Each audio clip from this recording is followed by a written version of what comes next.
years of the Cold War between the Soviet Union and the USA, space technology played an especially important role. The two superpowers were in competition for supremacy in space exploration. John F. Kennedy announced NASA's Apollo space program in 1961 with the aim of sending astronauts to the moon. Apollo 11 was the fifth manned mission in the Apollo program. The spacecraft was propelled into space on a three-stage Saturn V rocket from Launch Pad 39A at Kennedy Space Center, Cape Canaveral, Florida, on the 16th of July, 1969. The Apollo 11 spacecraft had a crew of three: Edwin Aldrin as lunar module pilot, Neil Armstrong as commander, and Michael Collins as command module pilot. As a first stage of the mission, the spacecraft was inserted into low Earth orbit. Then, the translunar injection was performed after completing 1.5 orbits around the Earth. This process took 3 days. Then, the spacecraft entered the lunar orbit and completed 30 cycles altogether. तो दोस्तों, अभी तक जिसने भी subscribe नहीं किया, subscribe करें, like करें और शेयर करें और बाजू में जो घंटा है उसको दबा दें ताकि हमारी चैनल की जितनी भी नोटिफिकेशंस है वो आपको मिलती रहे.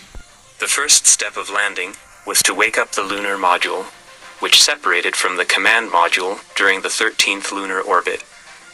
The successful and smooth landing took place on the 20th of July, 1969, on the previously appointed landing site at the Sea of Tranquility.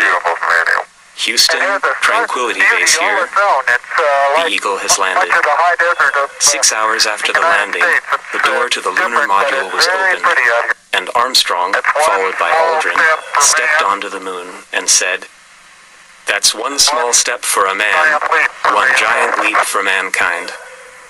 Armstrong positioned a camera and photographed the surface, while Aldrin studied motion by constantly walking and hopping. Then they set up the scientific instruments and other objects, including the American flag. They collected samples, carried out measurements, and talked to President Richard Nixon through a telephone radio transmission. After completing the work there, they re-entered the lunar module and lifted off. Later, they successfully docked at the command module Columbia, commanded by Collins. After completing the 30th orbit, the spacecraft entered the trans-Earth trajectory and headed back to the Earth. At the end of Apollo 11's historic trip, the crew splashed down in the Pacific Ocean on the 24th of July, 1969. तो please मेरे channel को subscribe करें, like करें और share करें और बाजू में घंटा है उसको दबा दें ताकि हमारे चैनल की जितनी भी नोटिफिकेशंस हैं वो आपको मिलती रहे. तो बाय बाय.